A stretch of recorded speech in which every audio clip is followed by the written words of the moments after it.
CJ, let's talk about the fake news. And I know I put you through a lot of crazy left wing media, and I'm sorry for it, but this is wild. The stories that the media are running with at the moment. The New York Times has been pushing a story claiming that there are signs of fatigue when it comes to Donald Trump. I mean, what a load of BS. White House Press Secretary Karoline Leavitt has blasted the New York Times correspondent, Katie Rogers, for this. And if you want to look at someone struggling with fatigue, let's look at Joe Biden.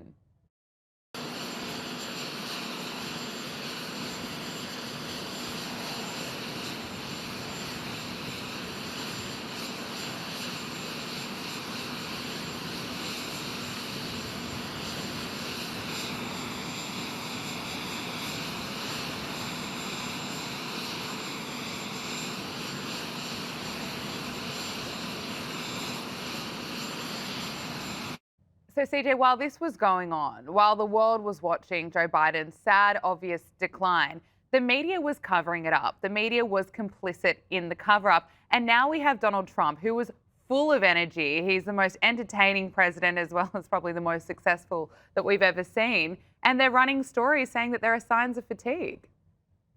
It's absolutely insane, especially after going through 4 years of a Joe Biden presidency where that man's biggest fears were President Donald Trump and a flight of stairs. And we want to sit here and pretend as if Donald Trump is losing his faculties. It is absolutely insane. But what's incredible about this story is the media can't quite figure out which narrative they want to push. Is this a man who has too much energy or a man who has not enough? Because just yesterday, I read a story from Axios, where they said that President Trump was unwell because he tweeted 100 times between the hours of 12 and 5 a.m. Now, I got to tell you, I was asleep during that time. So if this president can stay up and speak about the issues that are going on in America and across the world with the vitality that he does, the energy that he does, then I think that he's going to be A-OK. And I think many people see that every time they see this president go up to the podium, go up to a mic and speak to the issues that are on the minds of the American people. Well said. Well, here is Donald Trump speaking to the media today. But you always find something new, like, is he in good health? Biden was great, but is Trump in good health? I sit here, I do four news conferences a day. I ask questions from very intelligent lunatics, you people. I give the right answers. There's never a scandal. There's never a problem. I give you answers that solve your little problems. You go back and you can't find anything, but you do stories about Biden was in wonderful health. The guy didn't do a news conference for 8 months. If I go one day, I had one day where I didn't do a news conference, there's something wrong with the president. He is right. I mean, he will hold long press conferences, will bring camera operators and reporters into cabinet meetings for hours, give so much access, and it's not enough.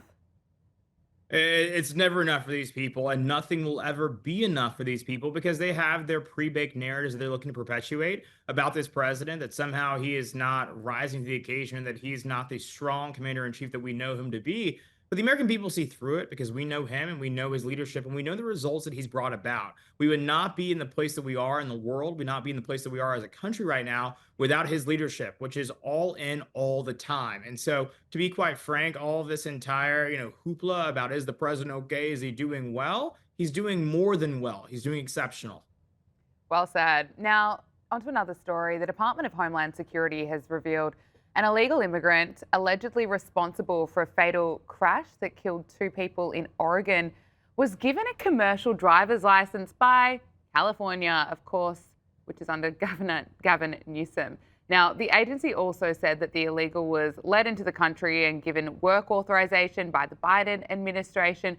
But CJ, this continues a spate of several high-profile accidents involving, illegals that were issued driver's licenses by sanctuary states. Just a few months ago in August, an illegal immigrant driving a semi-truck made an illegal U-turn in Florida, which resulted in people being killed.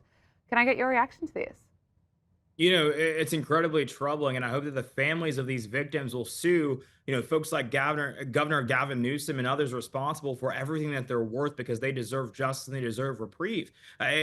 All of these people, let's be quite frank, need to be deported from this country. It's exactly why when people say, oh, we just need to target criminal illegal aliens, I roll my eyes because breaking into this country, invading this country is a crime within itself. And so you've already committed a crime. You're already a criminal illegal alien in my eyes, in the eyes of the American people. So let's send you back from where you came. Simple as that. And so when I look at Gavin Newsom saying he's going to run for president, I don't think the families of these victims will be all that eager to support his candidacy anytime soon.